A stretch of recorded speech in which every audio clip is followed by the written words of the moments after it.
Cordial saludo a los que están viendo este video. En esta exposición se hablará sobre la carta psicométrica y el manejo de esta para el secado. El grupo está conformado por Daniel Fuentes, Isabela Martínez, Gabriela López y Santiago Dinas. Aquí tenemos la tabla del contenido y muestra los ítems de los que se va a hablar.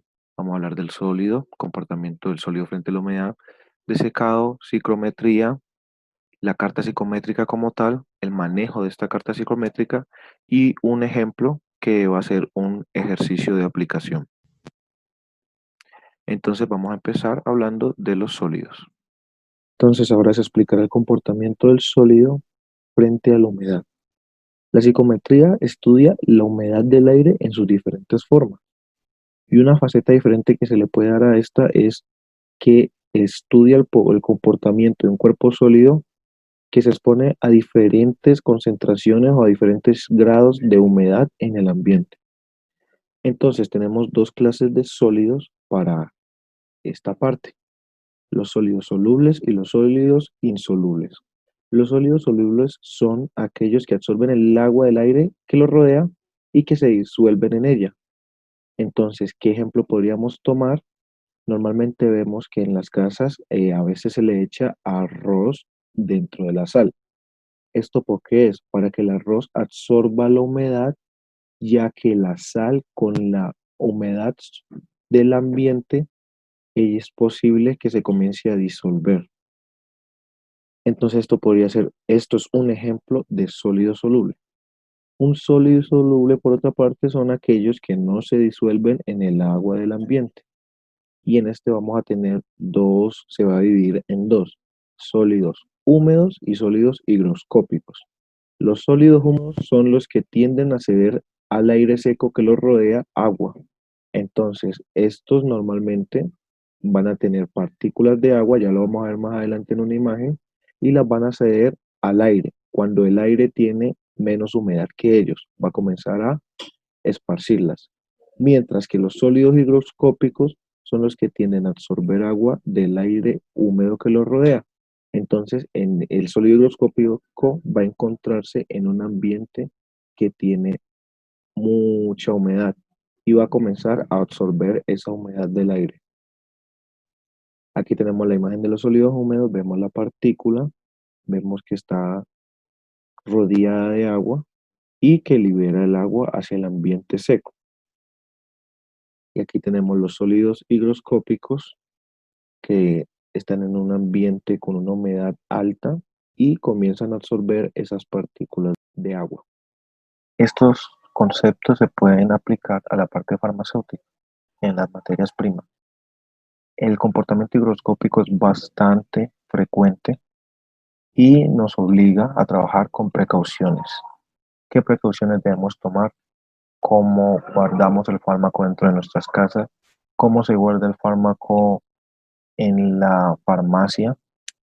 Ya que la humedad del aire normalmente es alta y como sabemos que el agua es una molécula polar, ella normalmente tiende a hidrolizar los componentes del fármaco y así a rodearlo y comienza a quitar las propiedades del fármaco que hacen que éste tenga un correcto funcionamiento dentro de nuestro cuerpo. Por eso es que se hacen las recomendaciones sobre la humedad, de que debe estar en un lugar fresco, también sobre la temperatura, para que el fármaco no pierda su funcionalidad. Bueno, y en cuanto a secado, les traemos esta técnica, la cual se llama desecación y básicamente consiste en separar un líquido de un sólido mediante el uso de procedimientos no mecánicos y generalmente se utilizan métodos o agentes térmicos para ello. La eliminación total o parcial de la humedad contribuye a mejorar la estabilidad de un producto, así como también a facilitar su manejo y mejorar sus propiedades reológicas. Y cabe resaltar que para comprender el comportamiento de un sólido frente a la humedad será de gran ayuda la psicometría. Se puede dar la confusión entre estas dos técnicas, pero la diferencia es que en evaporación lo que se busca es evaporar un líquido mediante la variación de las condiciones térmicas. Aquí tenemos un rotoevaporador, el cual consiste de un matraz de evaporación girando sobre su propio eje, sumergido en un baño calefactor. El hecho de que esté girando sobre su propio eje garantiza que el calor se esparza de manera homogénea. En cuanto a la desecación, se tiene que un gas caliente entra sobre un lecho, lo cual hace que las partículas se dispersen y este lecho se comporte como un fluido. Y las partículas fluidizadas lo que van a hacer es transferir la humedad al gas. En cuanto a la ciclometría, en general la ciclometría se define como la medición del contenido de humedad del aire. Ampliando un poco más esta definición, la ciclometría es la ciencia que involucra las propiedades termodinámicas del aire húmedo y el efecto de la humedad atmosférica sobre los materiales y el confort humano. Lo anterior se puede llevar a cabo a través del uso de tablas ciclométricas o de la carta ciclométrica. Las propiedades que son evaluadas por la ciclometría y de las cuales vamos a hablar más adelante cuando expliquemos el manejo de la carta ciclométrica son las que se refieren a la cantidad del agua presente en el aire, humedad absoluta y humedad relativa, las referentes a la temperatura, temperatura de bulbo seco, temperatura de bulbo húmedo y punto de rocío, y una propiedad referente a energía, la entalpía. Explicaremos qué es la carta ciclométrica. La carta ciclométrica es una gráfica de las propiedades del aire, tales como la temperatura, la humedad relativa, el volumen, la presión, entre otras. La función principal de las cartas ciclométricas es determinar cómo varían estas propiedades al cambiar la humedad del aire. El uso de estas permite ahorrar tiempo y cálculos, ya que permiten estimaciones rápidas a partir de un gráfico. Estas se utilizan en diferentes áreas, como lo es en arquitectura, en la creación de lo que llaman zonas de confort, también para explicar fenómenos meteorológicos, y en farmacéutica para determinar las condiciones de diferentes equipos y también determinar el comportamiento de los sólidos frente a la humedad, entre otras. A continuación podemos observar lo que es una carta ciclométrica, pero en esta exposición explicaremos más adelante el manejo de la misma con un modelo más simplificado. En cuanto al manejo de la carta ciclométrica, para entender el manejo de la carta ciclométrica es importante entender cada uno de los parámetros que se encuentran en ella y cómo se ubica. La temperatura de bulbo seco es el valor de la temperatura del aire indicada por un termómetro ordinario y medido a condiciones normales. Aquí lo que se registra es la temperatura del aire tal cual está, con la humedad que llegue y se expresa en grados Celsius. Ya hablando de este parámetro en la carta ciclométrica, esta escala es la horizontal en la parte baja de la carta, como lo podemos ver en la figura. Las líneas se extienden verticalmente desde la parte baja hasta la parte alta de la carta. Son constantes porque cualquier punto a lo largo de una de estas líneas corresponde a la misma temperatura de bulbo seco indicada en la escala de la parte baja. Por ejemplo, en la línea de 40 grados Celsius, cualquier punto a lo largo de la misma corresponde a la temperatura de bulbo seco de 40 grados Celsius. Por otro lado, la temperatura de bulbo húmedo es la temperatura del aire cuando se asume que hay una condición de humedad. Esta es medida por un termómetro común cuyo bulbo está envuelto en una tela o algodón humedecidos. Se mide la temperatura del aire que llega a ese bulbo y si el aire está muy húmedo, entonces la temperatura que se registra no cambia, es decir, el sistema está en equilibrio. Pero si el aire viene muy seco, la temperatura cambia mucho, ya que ese aire seca primero ese bulbo que se tenía humedecido y ahí la temperatura empieza a cambiar, presentándose un enfriamiento.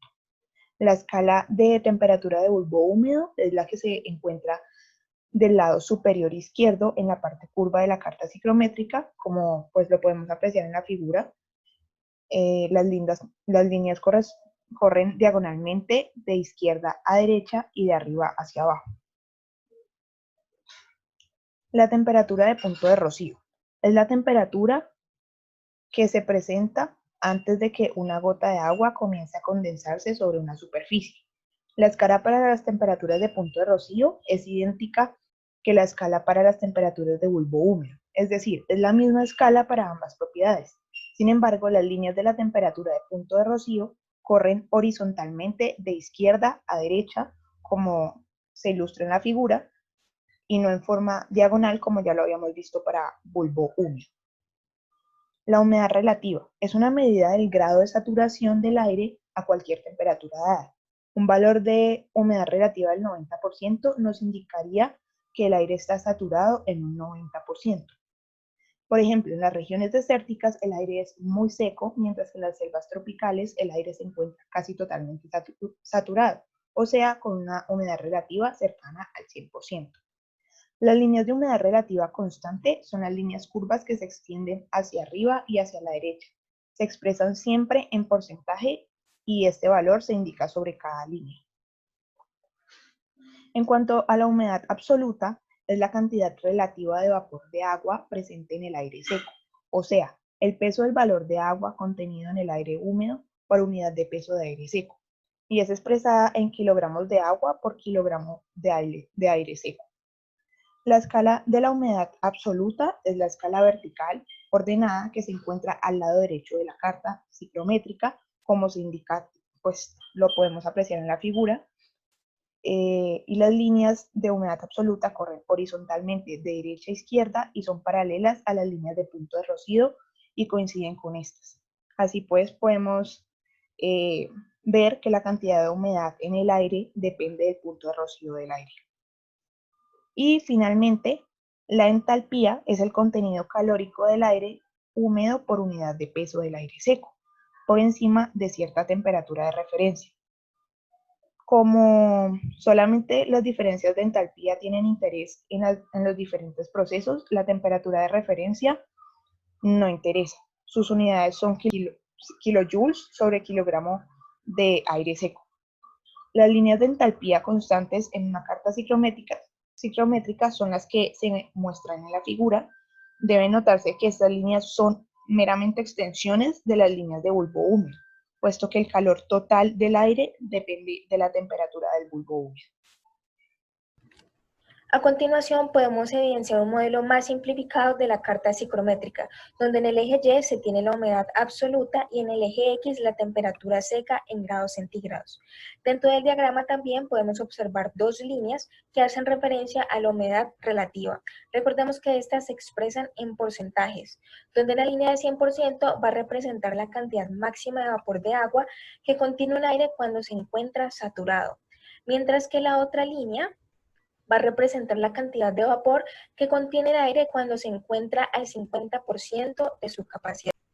Así, si fijamos la temperatura a unos 30 grados centígrados, podemos encontrar tres puntos, donde este punto va a representar la temperatura a 30 grados centígrados, pero con una humedad relativa del 50%. Entonces, si nosotros queremos hallar cuál es la humedad absoluta, simplemente nos desplazamos hacia la izquierda y podemos encontrar que la humedad absoluta para este punto de la gráfica va a ser de alrededor de 0.012. Asimismo, podemos observar que a la misma temperatura de 30 grados, en este punto la humedad relativa va a ser del 100%. Entonces, aquí podemos hacer el mismo procedimiento que hicimos anteriormente. Nos desplazamos hacia la izquierda y ahí podemos encontrar cuál es la humedad absoluta. Para este punto, la humedad absoluta va a ser de 0.03. Entonces, si observamos, podemos encontrar un punto que se encuentra por encima de la humedad relativa del 100%. Entonces, este punto se encuentra en esta zona que está pues demarcada de color azul y esta se llama la zona inestable. Esta se denomina así ya que el agua no se va a encontrar en forma de vapor, sino que se va a encontrar en forma líquida, dando lugar a gotículas en suspensión y este fenómeno se conoce como el fenómeno de la niebla. Entonces, este gráfico nos va a ayudar a comprender fenómenos de la vida cotidiana. Por esta razón es que a temperaturas muy bajas podemos encontrar el fenómeno de la neblina, ya que para estas temperaturas es mucho más fácil llegar a la zona inestable. Mientras que si nos desplazamos a las temperaturas que son mucho más altas, es muy difícil que a estas temperaturas pues se pueda llegar a la zona inestable. Pero también lo que podemos observar es que a temperaturas más altas vamos a tener humedades absolutas también altas. Por ejemplo, si nos posicionamos en la temperatura de 10 grados centígrados, podemos evidenciar que una humedad relativa del 100% vamos a tener más o menos una humedad absoluta de 0.011, 0.012. Pero si nos posicionamos, por ejemplo, en la temperatura de 50 grados centígrados, podemos evidenciar que a una humedad relativa del 100% vamos a tener una humedad absoluta del 0,10. Pero en esta gráfica también podemos determinar otras variables, no solamente como lo hicimos anteriormente. Por ejemplo, si tenemos un equipo que tiene una humedad absoluta de 0,07 y yo quiero que este equipo tenga una humedad relativa del 50%, ¿a qué temperatura debería estar? Entonces simplemente me posiciono aquí en donde dice la humedad absoluta del 0,07 y me empiezo a desplazar hacia la derecha, donde sea el intercepto entre la humedad relativa del 50% y la humedad absoluta del 0,07. Entonces, cuando me desplazo hacia abajo, puedo encontrar que la temperatura a la cual voy a tener una humedad absoluta de 0,07 y una humedad relativa del 50%, pues va a ser a la temperatura de 60 grados centígrados. Podemos evidenciar una carta psicométrica donde podemos evidenciar la humedad absoluta, las líneas de refrigeración adiabática, las cuales se calculan a partir de aire seco y aire húmedo. También la temperatura seca, la temperatura húmeda y la humedad relativa con sus respectivos porcentajes. Entonces, para el ejemplo, nos vamos a referir exactamente en este punto azul, donde podemos identificar que en este punto exacto del diagrama va a tener una humedad absoluta de alrededor de 0,04. Y esto lo hacemos porque a partir del punto nos vamos a desplazar a través de la línea negra y nos vamos a encontrar que tiene un valor de 0,04. A su vez, para determinar la temperatura seca, nos vamos a desplazar hacia abajo y podemos encontrar que la temperatura seca para este punto exacto es de 50 grados centígrados. A su vez, podemos determinar que la temperatura húmeda va a ser de 40 grados centígrados, desplazándonos hacia la izquierda, donde la podemos evidenciar, y va a tener una humedad relativa del 60%. En cuanto al ejemplo, les vamos a presentar este artículo, el cual se llama Microencapsulación de ácido ascórbico mediante secado por aspersión con almidón y maltodextrina. En este artículo se presenta al ácido ascórbico o vitamina C como una vitamina esencial, ya que tiene diversas funciones, como por ejemplo su papel en la reducción del estrés físico, así como su influencia en el sistema inmunológico. Sin embargo, esta vitamina suele ser fácilmente degradable por factores tanto químicos como físicos, por lo que en este artículo se plantea la idea de microencapsularlo para así protegerla de estos factores y mejorar su tiempo de vida. Bueno, hay unos conceptos claves para entender este artículo, los cuales se van a presentar a continuación. El primero de ellos es la microencapsulación, y pues básicamente esta es una tecnología mediante la cual materiales tanto sólidos, líquidos como gaseosos están rodeados por un recubrimiento o incrustadas en una matriz homogénea o heterogénea que puede ser liberada eh, a velocidades controladas bajo condiciones específicas. Aquí tenemos la representación. eh, en verde se refleja pues la membrana protectora y pues en morado el compuesto activo. El otro concepto clave sería el secado por aspersión, que pues es una de las técnicas más utilizadas para encapsular agentes activos. Y pues bueno, este proceso es capaz de transformar una disolución, una emulsión, una suspensión o una dispersión líquida en un producto seco y estable, en la cual la fase interna está rodeada por una pared protectora formada por el material polimérico. Para este caso, el material polimérico que se está utilizando para encapsular la vitamina C es el almidón y la maltodextrina. Bueno, entonces el procedimiento se siguió preparando la disolución que iba a ser eh, ingresada en la máquina. Entra por aquí, al igual que está entrando un aire seco, que se encargará en la cámara de secado cuando ya la muestra esté atomizada de secar. Después de que la muestra esté seca, pasa a otro contenedor que se llama el ciclón, el cual se encarga de separar el aire de las partículas sólidas. En este recipiente se recogen el producto y por estos conductos se va a liberar el aire húmedo.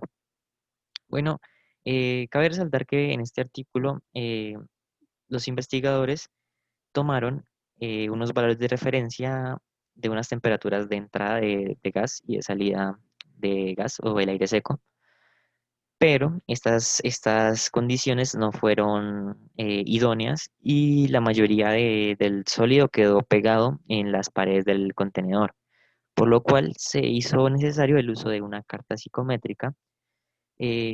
¿Para qué? Para determinar qué condiciones serían óptimas para que el proceso de secado se diera de manera concreta. Entonces, estas condiciones fueron de 130 grados a la temperatura de entrada y de 80 grados a la temperatura de salida. Bueno, y en cuanto al ejemplo de aplicación, les traemos el siguiente. En un cuarto, la temperatura seca es de 60 grados centígrados y el contenido de humedad absoluta es de 0,4 kilogramos por kilogramo. Mediante un enfriador y deshumidificador se llega a la temperatura seca de 59 grados centígrados y el contenido de humedad absoluta es de 0,01 kilogramos sobre kilogramos de aire. ¿Cuál es la humedad relativa inicial y cuál es la final?